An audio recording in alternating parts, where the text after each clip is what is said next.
안녕하세요. 오늘은 수원시 장기요양지원센터에 대해 좀 자세히 이야기 나눠볼까 합니다.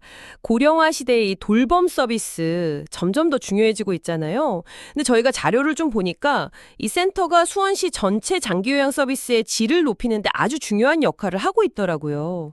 네, 맞아요.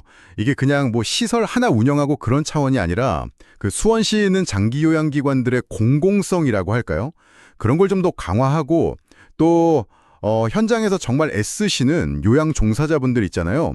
그분들 역량 강화를 위해서도 되게 힘쓰고 있더라고요. 아, 네, 그러니까 자료에서도 딱 그 두 가지가 핵심으로 보이던데요. 현장에 진짜 필요한 도움을 주는 허브 같은 곳이죠. 공공성 강화. 그 부분이 좀 흥미로웠어요. 사실 많은 기관이 민간에서 운영되다 보니까 서비스 표준화나 뭐 운영의 투명성 같은 게 항상 좀 이슈가 되잖아요. 센터에서는 이걸 좀 어떻게 풀어가고 있나요? 자료 보니까 여러 활동들이 있던데. 네, 정확히 보셨어요. 그래서 그 센터에서는 예를 들면 기관 평가 같은 거 대비하거나 아니면 실제 운영할 때 필요한 표준 업무 매뉴얼 이런 걸 직접 만들어서 나눠줘요. 그리고 또 행정이나 회계, 노무 관리처럼 기관 운영이 진짜 기본인데 또 막상 하려면 어려운 부분들 있잖아요. 아, 그쵸. 네. 이런 거에 대해서 컨설팅도 해주고 또 멘토링 같은 것도 지원하고요. 특히 새로 생긴 기관이나 좀 어려움 겪는 곳에는 이게 정말 든든한 지원군이죠. 그러니까 기관들이 좀 안정적으로 그리고 더 투명하게 운영될 수 있게끔 실질적인 어떤 도구나 방법을 제공해 주는 거군요. 네, 맞아요. 기본 체계를 딱 잡아주는 거죠. 그렇군요. 그럼 이제 기관 운영 안정화랑 더불어서 다른 한 축인 요양 종사자분들, 이분들을 위한 지원은 어떤 점이 좀 인상적이셨어요? 자료에 보니까 진짜 프로그램이 많던데요. 아, 네.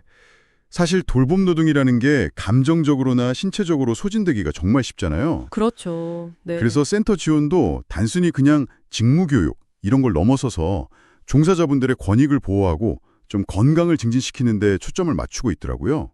예를 들면 그 자료에도 나와 있던데 직무 스트레스 해소를 위해서 1대1 심리 상담 이거 새로 만들었고요. 심리 상담이요? 네. 와. 네, 그리고 뭐 요가나 스트레칭 같은 신체 건강 프로그램도 있고 동아리 활동 지원해주거나 쉼터 같은 것도 운영하면서 재충전하고 서로 소통할 기회도 만들고요. 되게 다각적이네요. 그 존중 돌봄 아카데미나 힐링 프로그램 이런 이름들도 봤거든요. 이런 걸 보면 단순히 기술만 가르치는 게 아니라 그 돌봄 노동의 가치를 좀 인정해주고 종사자분들 마음까지 좀 챙기려는 노력이 보여서 그게 참 좋더라고요. 맞아요. 그리고 최근에 요양보호사분들 보수 교육이 의무화됐잖아요. 그럼 그 부분에 대한 지원도 중요해졌겠네요. 네, 당연하죠. 보수교육이 이제 의무가 되면서 체계적으로 교육을 받을 수 있게 지원하는 역할이 더 커졌어요. 센터가 그 역할도 하고 있고요.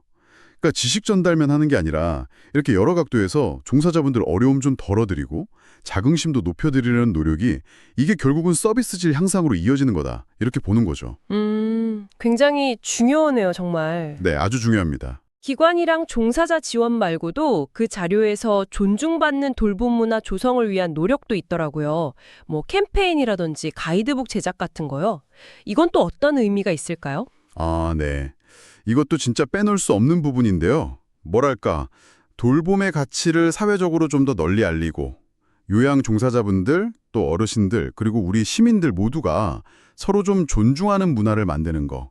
이게 장기 요양 서비스의 기반을 아주 튼튼하게 만드는 길이라고 봐요. 인식 개선 활동. 그렇죠. 인식 개선 활동이 결국 서비스의 질을 계속 높여나가는 데 꼭 필요한 거니까요. 들어보니까 수원시 장기요양지원센터가 기관 운영의 어떤 표준화, 투명성 이런 걸 높이고 동시에 현장 종사자분들 역량 강화나 소진 예방, 그리고 또 사회적인 인식 개선, 와 정말 다각적인 접근을 하고 있네요. 청취자분께서 보내주신 자료 덕분에 그 입체적인 노력을 좀 볼 수 있었던 것 같습니다. 네, 맞습니다. 기관, 종사자, 그리고 사회적 인식, 이 세 가지 영역을 다 아우르면서 지원하는 그야말로 종합 지원 플랫폼 역할을 한다고 볼 수 있겠습니다. 그래서 이런 접근 방식 때문에 전국적으로도 수원형 모델이 좀 주목받고 있는 거고요. 굉장히 체계적이면서도 현장 필요에 딱 맞는 지원이다. 이런 평가를 받는 것 같아요. 네. 오늘 저희가 살펴본 것처럼 이렇게 보이지 않는 곳에서도 더 나은 돌봄 환경을 만들려고 다층적인 노력이 계속되고 있다는 점이 참 중요해 보입니다. 오늘 이야기 들으시면서 청취자 여러분께서는 앞으로 우리 사회의 돌봄 시스템이 어떤 방향으로 나아가야 할지, 아니면 또 어떤 점이 더 보완되면 좋을지 한번 생각해 보시는 것도 의미 있을 것 같네요. 이 질문을 남기면서 오늘 이야기 마무리하겠습니다.